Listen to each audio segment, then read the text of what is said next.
আমরা সবাই জানি এইবার পঞ্চায়েত ভোটে আমরা 3জন প্রতিনিধিকে ভোট দেব। Ward member, AP member, ZPC. কিন্তু আমরা অনেকেই জানি না এদের কাজ কি, তাই এদের কাজ নিয়ে আজকের আলোচনা। আর আগে যাকে আমরা সরাসরি ভোট দিয়ে পঞ্চায়েত সভাপতি বানাতাম, সে এখন কোথায়? চলুন আজ জানি আসামের পঞ্চায়েত ভোট আর এর ভিতরের পুরো বাস্তব চিত্র। এই বিষয়টা জানবো আমরা 4টি অংশের মাধ্যমে। প্রথম অংশ বলি এখন পঞ্চায়েত ভোট কাকে বলে। পঞ্চায়েত নির্বাচন হচ্ছে ভারতের গ্রামীণ সরকার গঠনের নির্বাচন। এই নির্বাচনের মাধ্যমে গ্রামের সাধারণ মানুষ বেছে নেয় তাদের স্থানীয় প্রতিনিধি, যারা গ্রামের উন্নয়নের দায়িত্ব নেয়। আসামে গাঁও পঞ্চায়েত নির্বাচন 3 স্তরে হয়। 1 নম্বর ওয়ার্ড মেম্বার, গাঁও পঞ্চায়েত সদস্য। 2 নম্বর এপি মেম্বার, আঞ্চলিক পঞ্চায়েত সদস্য। 3 নম্বর জেডপিসি, জেলা পরিষদ কাউন্সিলর। এখন আমরা যাব দ্বিতীয়াংশে, কে কি কাজ করে।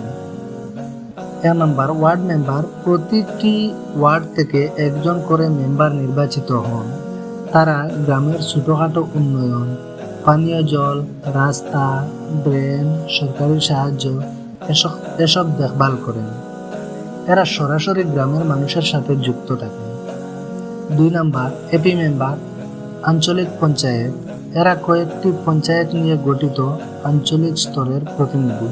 তাদের কাজ বড় প্রকল্প, স্কুল, স্বাস্থ্যকেন্দ্র, রাস্তা ইত্যাদি নিয়ে সিদ্ধান্ত নেওয়া ও তদারকি করা। 3 নম্বর জেডপিসি, জেলা পরিষদ কাউন্সিলর। এরা পুরো ব্লক বা সাব ডিভিশনের প্রতিনিধিত্ব করেন। বড় বাজেটের উন্নয়ন প্রকল্প, হাসপাতাল, সড়ক নির্মাণ, শিক্ষা প্রকল্প এসব নিয়ে কাজ করেন। জেডপিসির গুরুত্ব অনেক বেশি, কারণ তারা জেলার প্রশাসনিক কাজে অংশ নেয়। এখন যাব আমরা তৃতীয়াংশে, জিপি প্রেসিডেন্ট আগে ছিল, এখন নেই কেন? আগে মানে 2008 সালের আগে গাঁও পঞ্চায়েতের সভাপতিত্ব মানে জিপি প্রেসিডেন্টকে আমরা সরাসরি ভোট দিয়ে নির্বাচন করি। তিনি ছিলেন পুরো পঞ্চায়েতের নেতা। কিন্তু এখন আর জনগণ তাকে সরাসরি বেছে নিতে পারবেন না। বর্তমানে ওয়ার্ড মেম্বাররাই ভোট দিয়ে নিজেদের মধ্য থেকে একজনকে সভাপতি নির্বাচন করবেন। কেন এই বদল? এই বদল হলো কেন?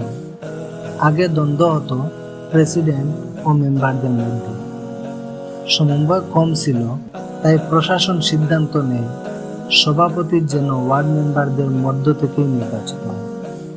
এই পরিবর্তনের ফলে সাধারণ মানুষ সরাসরি প্রেসিডেন্ট বেছে নেওয়ার সুযোগটা হারিয়েছে। এটা নিয়েও অনেক প্রশ্ন ওঠে। এখন আমরা চতুর্থাংশের কথা বলব। রাজনৈতিক দলের গুরুত্ব কতটুকু এই পঞ্চায়েত ভোটে? ওয়ার্ড মেম্বার ছোট পদ হলেও গ্রামের রাজনীতির সূচনা এখান থেকেই শুরু। দলগুলো চেষ্টা করে নিজ নিজ প্রার্থী জেতাতে। এপি মেম্বার, এখানে দলের প্রভাব স্পষ্ট হয়। ভবিষ্যতের বিধায়ক বা বড় নেতা এখান থেকেই উঠে আসেন, বা বর্তমানে এরকমই হয়। জেডপিসি, এরা দলের হয়ে জেলার নেতৃত্ব দেয়। অনেক সময় জেলা পরিষদের চেয়ারম্যান এখান থেকেই হয়। দলীয় গুরুত্ব সবচেয়ে বেশি এখানে। পঞ্চায়েত ভোট শুধু রাস্তাঘাট নয়, এটি গণতন্ত্রের শিকড়।